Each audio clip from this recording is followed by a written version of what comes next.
बेहट में अतिक्रमण अब बड़ी समस्या बनता जा रहा है। नगर के मुख्य मार्गों से लेकर गलियों तक दुकानों और ठेलों का कब्जा फैल गया है, जिससे सुबह से शाम तक जाम की स्थिति बनी रहती है। पुराने पेट्रोल पंप चौराहे से नए बस स्टैंड और गायत्री मंदिर तक लोगों को आवागमन में भारी परेशानी हो रही है। स्थानीय लोगों ने प्रशासन से जल्द अतिक्रमण हटाकर यातायात व्यवस्था सुधारने की मांग की है। तालबेहट के सराफा बाजार के व्यापारियों ने कोतवाली पहुंचकर ज्ञापन सौंपा और एक व्यक्ति पर मानसिक उत्पीड़न व रंगदारी मांगने का आरोप लगाया। व्यापारियों का कहना है कि लंबे समय से उनके साथी व्यापारी को धमकाया और परेशान किया जा रहा है, जिससे पूरा सराफा समाज भय और आक्रोश में है। उन्होंने पुलिस से निष्पक्ष जांच कर सख्त कार्रवाई की मांग की है। ललितपुर में आगामी त्योहारों को शांतिपूर्ण ढंग से मनाने के लिए डीएम और एसपी ने अधिकारियों व आयोजकों के साथ बैठक की। उन्होंने कहा कि सभी त्योहार प्रेम, सौहार्द और भाईचारे के साथ मनाए जाएं और कोई नई परंपरा शुरू न की जाए। आयोजन स्थलों पर साफ सफाई, बिजली, पानी, सुरक्षा और यातायात की बेहतर व्यवस्था रखने के निर्देश दिए गए। साथ ही सीसीटीवी कैमरे लगाने और सोशल मीडिया पर कड़ी निगरानी रखने की बात भी कही गई। ललितपुर के स्वशासी राज्य चिकित्सा महाविद्यालय में दिव्यांगजनों की सुविधा के लिए नए शौचालय का लोकार्पण विधायक रामरतन कुशवाहा ने किया। इस दौरान अस्पताल परिसर में एक सामान्य शौचालय और गार्ड रूम का भी शुभारंभ हुआ। विधायक ने कहा कि बेहतर और सुलभ स्वास्थ्य सुविधाएं उपलब्ध कराना उनकी प्राथमिकता है। कार्यक्रम में मौजूद लोगों ने बाल विवाह रोकने का संकल्प भी लिया और मरीजों को फल वितरित किए गए। ललितपुर की नवीन गल्ला मंडी, जहां रोजाना करोड़ों का कारोबार होता है, आज गंदगी का गढ़ बनती जा रही है। चबूतरों और नीलामी स्थलों के आसपास कूड़े का अंबार और दुर्गंध से किसान व व्यापारी परेशान हैं। किसानों को अपनी उपज के साथ घंटों गंदगी के बीच इंतजार करना पड़ता है, जिससे बीमारी फैलने का खतरा भी बढ़ रहा है। किसानों ने प्रशासन से सफाई व्यवस्था दुरुस्त कर दोषियों पर कार्रवाई की मांग की है। ललितपुर के वार्ड नंबर 14 रावतियाना चौक बाग में नाली पर अवैध कब्जे के कारण जल निकासी की गंभीर समस्या बन गई है। नाली बंद होने से सड़क पर पानी भर रहा है, जिससे लोगों और स्कूली बच्चों को आने जाने में परेशानी हो रही है।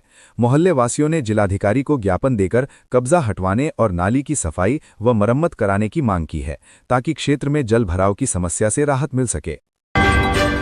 ललितपुर में अमृत योजना के तहत खुदी सड़कों को लेकर डीएम सत्यप्रकाश ने सख्त रुख अपनाया है।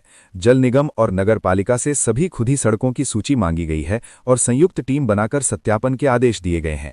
डीएम ने स्पष्ट कहा कि तय समय में मरम्मत कराई जाए, वरना कार्रवाई होगी। लोगों ने आरोप लगाया है कि कई जगह पाइपलाइन कम गहराई में डाली गई और घटिया सामग्री से सड़कें बनाई जा रही हैं। ललितपुर में पुलिस अधीक्षक मो मुश्ताक ने साप्ताहिक परेड की सलामी लेकर पुलिस बल की ड्रिल, अनुशासन और ड्रेस कोड का निरीक्षण किया। इसके बाद उन्होंने रिजर्व पुलिस लाइंस की विभिन्न शाखाओं, शस्त्रागार, परिवहन शाखा और डायल 112 वाहनों की व्यवस्था की समीक्षा की। उत्कृष्ट कार्य करने वाले पीआरवी कर्मियों को सम्मानित करते हुए आम जन के प्रति संवेदनशील और त्वरित सेवा देने के निर्देश भी दिए। ललितपुर के ग्राम रोड़ा में मुख्यमंत्री मॉडल कंपोजिट विद्यालय का निर्माण कार्य तेजी से चल रहा है और अब तक लगभग 35% पूरा हो चुका है। जिलाधिकारी सत्यप्रकाश ने मौके पर पहुंचकर निर्माण कार्य का निरीक्षण किया और अधिकारियों को समय पर गुणवत्तापूर्ण कार्य पूरा करने के निर्देश दिए। डीएम ने कहा कि यहां प्री प्राइमरी से लेकर इंटरमीडिएट तक के बच्चों को एक ही परिसर में बेहतर शिक्षा मिल सकेगी। साथ ही निर्माण की गुणवत्ता सुनिश्चित करने के लिए थर्ड पार्टी जांच कराने के भी निर्देश दिए गए।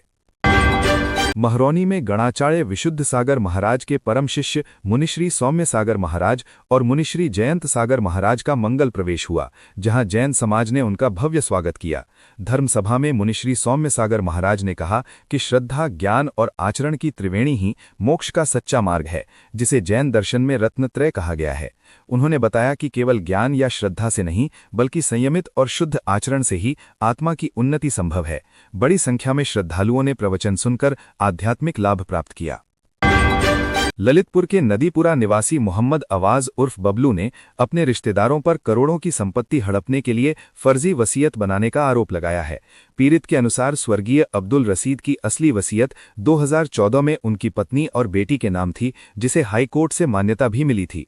आरोप है कि कुछ लोगों ने 2007 की कथित फर्जी वसीयत बनाकर संपत्ति पर दावा किया।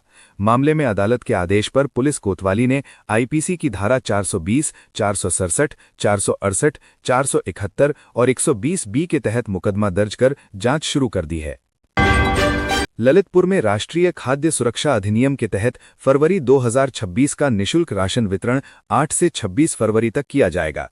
जिला पूर्ति अधिकारी उमेश चंद्र मिश्रा ने बताया कि अंत्योदय कार्ड धारकों को प्रति कार्ड 14 किलो गेहूं और 21 किलो चावल, जबकि पात्र गृहस्थी कार्ड धारकों को प्रति यूनिट 2 किलो गेहूं और 3 किलो फोर्टिफाइड चावल दिया जाएगा। वितरण ई-पॉस मशीन से आधार प्रमाणीकरण के माध्यम से होगा, जबकि असमर्थ लाभार्थियों के लिए मोबाइल ओटीपी की सुविधा भी उपलब्ध रहेगी।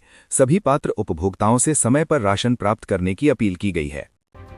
खबरों की हर सच्ची जानकारी के लिए ललितपुर टुडे न्यूज को सब्सक्राइब करना न भूलें।